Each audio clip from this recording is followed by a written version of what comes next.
This is the presentation where we take the entire week and put it together to form a whole. You've learned thus far in this course to take the elements of the course, the components of the course, and learn them sequentially. We're going now to put them together in relationship to each other so you understand how to put it together in your office with your patients. You've learned the 6 steps of the go-to-it sequentially, in isolation from each other.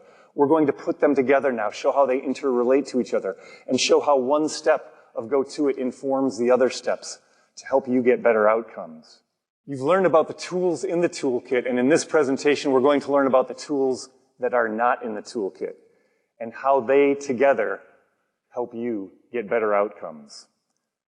We will emphasize the original definition of evidence-based medicine. That definition includes the scientific evidence from the published literature. That allows us to provide good population evidence-based medicine. The tools in the toolkit will help you implement the scientific literature, the best practices. The tools that are not in the toolkit will inform you how to best use the other elements of evidence-based medicine, your experience and judgment, the patient's circumstances, and the patient's preferences and values. And we'll show you how you can combine these, the tools in the toolkit and the tools that are not in the toolkit, to get better patient outcomes. So this is a CSI presentation, the Clinical Skills Integration, but I also like to dub it the Confidence, Skill Level, and Insights presentation. At the end of this presentation, you're going to have the confidence to go forward to your office and start your small steps in a functional medicine practice. You're going to know exactly what skill level we expect you to have at this stage of your training, and by the time you register for your next advanced practice module and for certification. And we're going to look at what you've learned in this course from different perspectives, from different angles, with different wrinkles to give you new insights, and especially with how to apply it in your new practice, especially if you're just starting out on a functional medicine practice. There's 3 performance objectives for you. How are you going to utilize these tools in the toolkit that we've talked about, but even maybe more importantly, the tools we will introduce that are not in the toolkit? Can you put the steps of go-to-it together in a new way where one step informs the others and helps you get better outcomes? And then especially if you're just beginning, you can just take a step back and relax. Not worry so much about the middle of the matrix, that complex area, but we're going to show you a sequence of interventions where you can get excellent results, drawing evidence from your patients, and not so much becoming an expert yet in the matrix, but you'll be able to affect the matrix very positively. So let's start with the tools that you've learned and your skill level that you should have now. You are going to spend some time investing to get to know the tools in the toolkit. This is what it looks like, so really take advantage of this time to get to know it. The IFM toolkit is organized around each step of go-to-it if you choose to look at it that way. I looked at every gather step tool for a couple weeks, and then I moved on to the organize step, and I looked at those. So you can look at them sequentially, get to know them however it works best for you. On this slide, you see depicted the major tools we expect you to use at each step of go-to-it when you're starting out your practice. You can see the timeline in the first and third steps, gathering and telling the patient their story. In the O steps, the second and fourth steps, it's the matrix, and we'll talk about how to utilize that. The 5th step, diet, nutrition, lifestyle journal. The IFM food plans, the functional medicine prescription.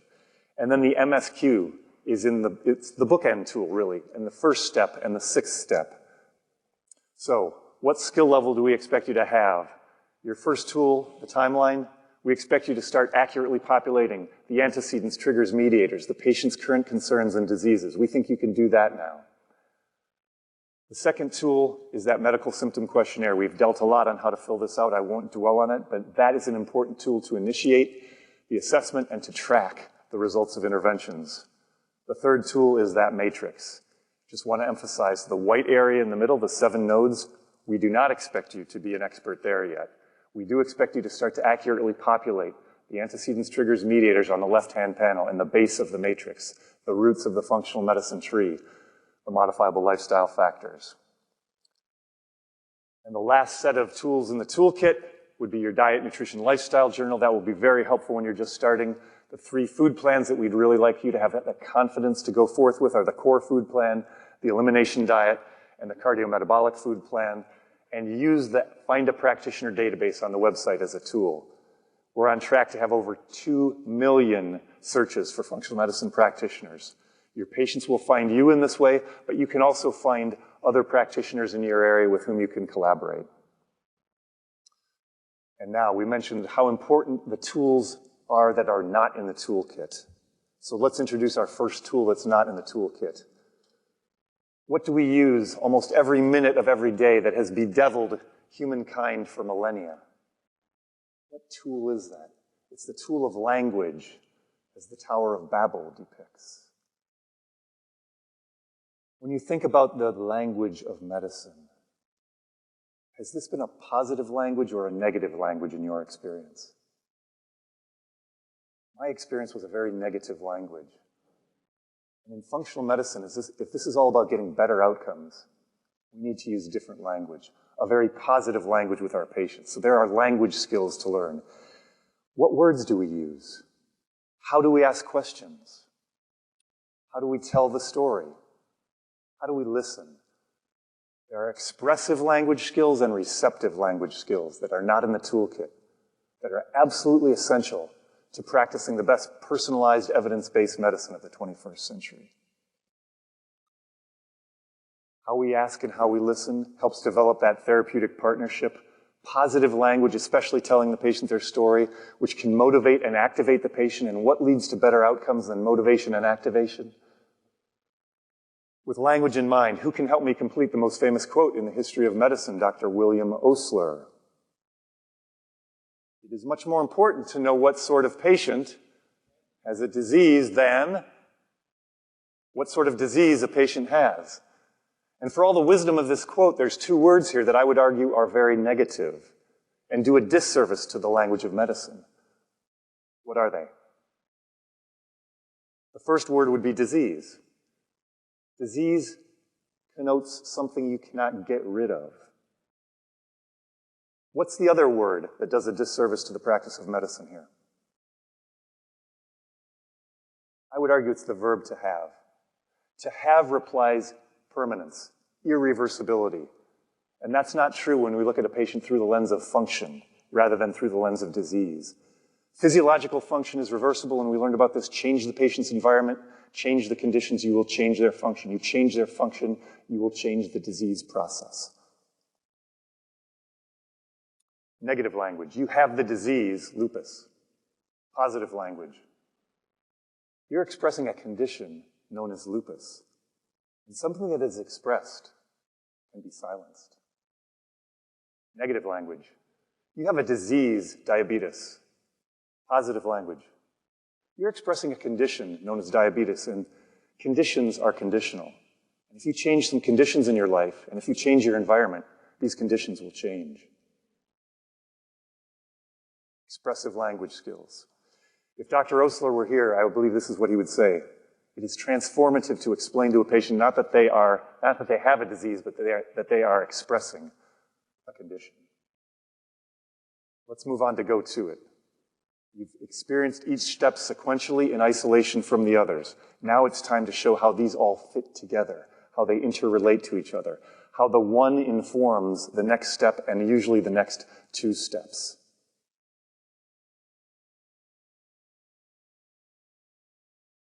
And how you will use language as a tool to get the best outcomes by bridging these steps. So when you're gathering, you're actually gathering for the purpose of organizing on the matrix and for telling the best story you possibly can. After getting this far in your training, here's the description of the gather step. What's missing from this description?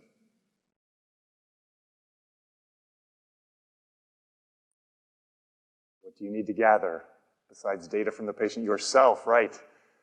Why do we need to gather ourselves? Receptive language skill.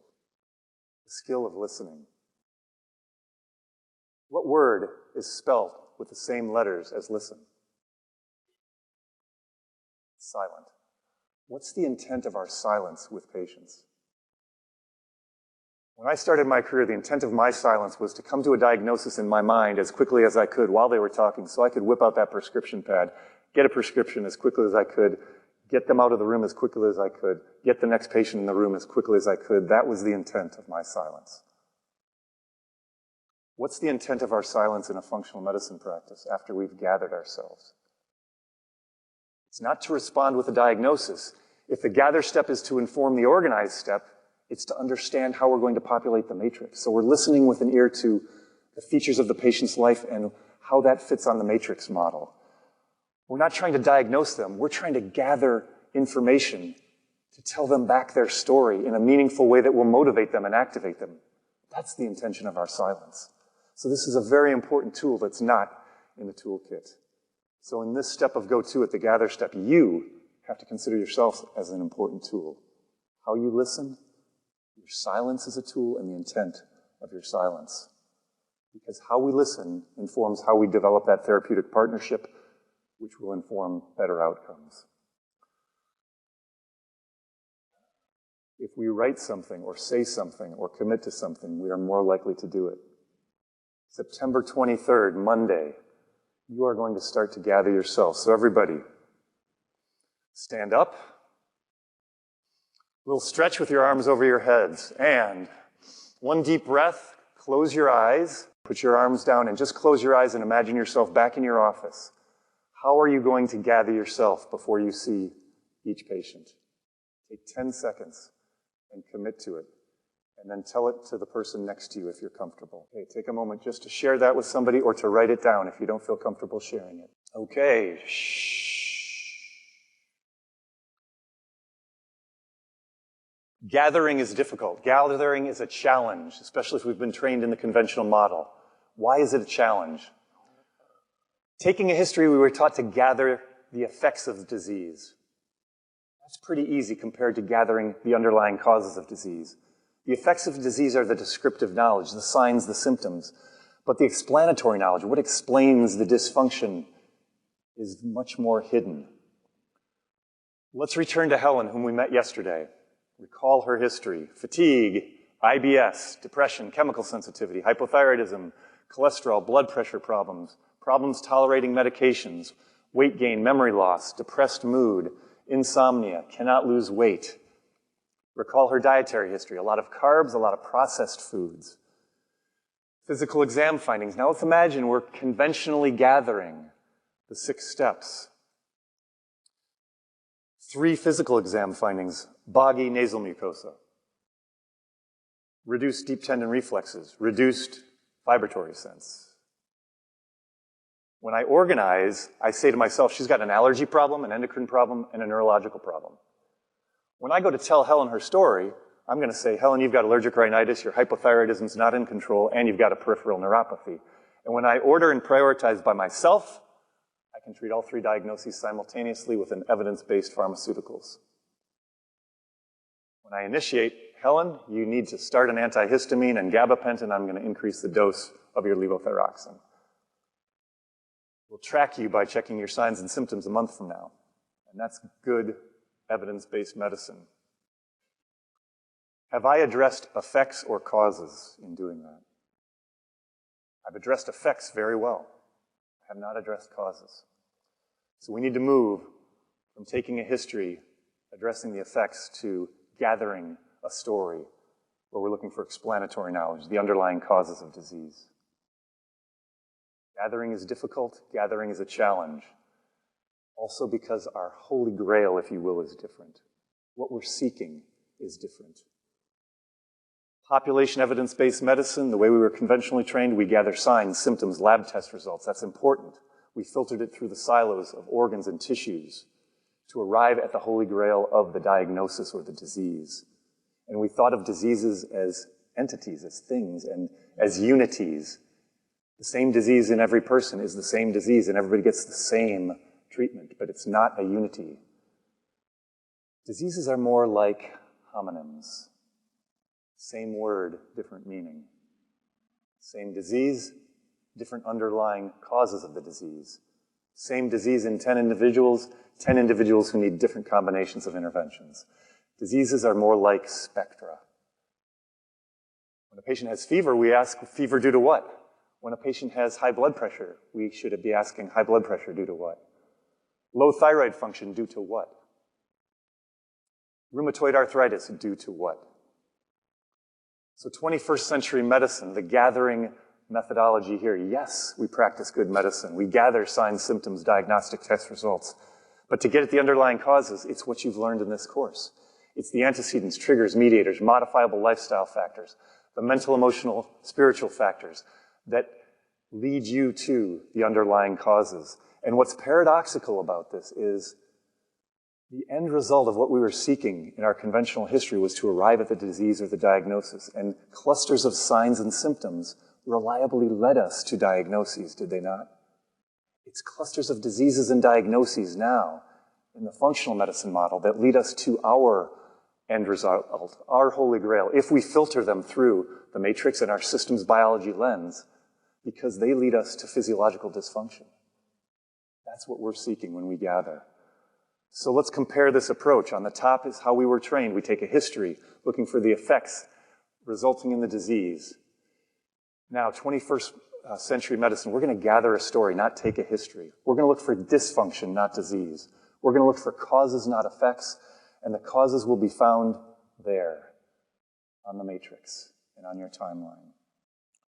So we need to be a different kind of detective, using different kind of language, and especially different kinds of questions. We're going to use different words and different questions. Questions like these. As a detective, we're going to focus on different clues in functional medicine like these. And we're not only going to ask different questions, we're going to ask these questions in a different way. Because the gather step or taking a history, the danger here is that it can become an interrogation. And if I look back on my career, it was an interrogation. What's important is the interrogative words we use. Those are the words that begin questions. At the beginning of my career, it was, did you, do you, will you, won't you, have you, are you, why don't you, why did you? How does this make a patient feel? Offensive, right? What kinds of answers do you get? One-word answers. What's the purpose of the gather step? To inform how you're going to populate the matrix, but especially how you're going to tell the story. With these kinds of interrogatives, these kinds of questions, how can you elicit a story from the patient? So what we want to use going forward is different interrogatives to elicit story from the patient. And those interrogatives are what and how. And probably the two most important inform that original definition of evidence-based medicine. We want to ask questions that elicit the patient's preferences and values and their current circumstances. Those are the what and how questions that are probably the two most important. And you'll see how this comes into play with Helen. Okay, so let's do a workshop here. Close your laptops, just look at the screen so you're not looking at the answers. What are some good what and how questions you could use for Helen? How was your health as a child and a teenager? That will elicit stories. What were your greatest health problems or challenges as a child and teenager? Or omit health. What were your greatest problems and challenges as a child or a teenager? Postpartum fatigue. What do you think may have caused this fatigue, Helen? Helen, how do you think that getting a master's degree in nursing when you're taking care of 3 children and your mother who was dying of cancer affected your health? How did your mother's death affect your health? What was the effect on your health of going through a divorce and becoming a mother, a single mother of 3 children? What do you think has caused your current diagnoses? That'll get you a story. What do you think has caused your current symptoms? What do you think is contributing to these problems? That will get you a story. So in the gather step, consider yourself a tool. The MSQ is the tool in the toolkit you'll use, but you are a tool, how you listen, how you ask questions. Because how we listen, how we speak, how we ask, that will lead to better outcomes. So at this point in my training, I was thinking, gathering is also difficult because populating the timeline is confusing. Populating the matrix is confusing. It seems like what the patient tells me could go in so many different places, and that's true. So I'd like to propose the 4C criteria. And it's also because many of the patients we see will come to us having seen other practitioners and maybe even exhausted other evidence-based options, or they won't want to do what is standard care, and they're coming to you for other answers. And so you're going to have to look for clues in the patient's history. There's no more published evidence that can be applied to them because it's been exhausted. You're going to have to draw evidence from the patient to help them. And so you're going to be looking for clues that are contributory to what's going on, correlated with what's going on, and maybe causative of what's going on. So what do we mean by this? Contributory clues. These would be clues from the patient that tell you there's an increased likelihood of the development of a condition imbalance or dysfunction. So if we're thinking about antecedents, triggers, and mediators, which one of those three is this? Contributes to the future development? Antecedent, right. If it's correlated, you know from your reading of the literature and from your training that it's statistically associated with some medical condition, imbalance, or dysfunction. Not proven, not necessarily causative, but you know there's some correlation. That's important if you don't have other better evidence to go on. And then there is causative information that the patient will give you. Sometimes you'll get clues that there's a physiological mechanism that does definitely cause a condition imbalance or dysfunction. You'll rarely get confirmatory clues, but sometimes you will, and of course you populate those. So you'll populate any of these on the matrix and on the timeline if they are contributory, correlated, causative, or confirmatory. That's just a rule of thumb for you to go by. And you're looking for a preponderance of compelling antecedents, triggers, and mediators of that nature, which are contributory, correlated, causative. So let's take a few examples of this using Helen's timeline. I'm going to ask you to do it first, and then we'll check your work. So this is a team exercise. Move from left to right on Helen's timeline. And your task is this. How would you populate each life event as or how would you categorize as contributory, correlated, causative, or confirmatory? For 2 minutes, and just try to answer, is that feature contributory, correlated, or causative? You can look at the screen here for your clues. For example, birth by C-section. Is that contributory of any dysfunction? Is it causative of problems, say on the assimilation node? All right. Is it correlated with problems with colic, maybe? Something like that. Okay, let's think about Helen's family history. How does it relate to her current conditions, diagnoses, and concerns? Contributory, right? Delayed effect. Those family history items make it more likely that Helen will develop these conditions later in her life. Now, how about this? C-section being bottle fed on the day of birth. Causative of what? Assimilation problems, right? That prevents her from having the optimal microbiota. That's going to be causative of problems on the assimilation node. Colic, IBS, that pretty much confirms, if you can ever get confirmatory data from a patient, that's confirmatory of at least some dysfunction on the assimilation node. Frequent antibiotics as a child. Causative of, again, a deficiency dysbiosis, assimilation node problems. Contributory to what? Future what? Delayed effect on what? The I word, inflammation and inflammatory conditions later in life. If she never gets back an optimal microbiota, that antibiotic history is contributory to future problems and correlated with them.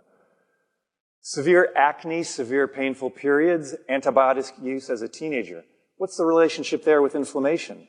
Well, the antibiotic use is contributory to inflammation. The inflammation is certainly correlated with severely painful periods and severe acne. Severe fatigue after pregnancy, what's that correlated with? Many possibilities. 3 pregnancies in 4 years, breastfeeding, nutrient depletion, taking care of children while you're pregnant, postpartum thyroiditis, postpartum depression, many potential issues there. Chemical sensitivity and the relationship to a toxic exposure, correlated. We don't have causative mechanisms yet, but we know that's a high correlation. Stress and her current symptoms. Think cortisol, think the mechanisms you've learned in this course. We've got a causative relationship there between cortisol and all of her current symptoms. So, when you're gathering You're informing how you populate the matrix. You can think of these 4 C's, and it's also going to inform how you tell your patient their story. And we're going to return to this anchor slide. We're always going to follow the published literature for population evidence-based medicine.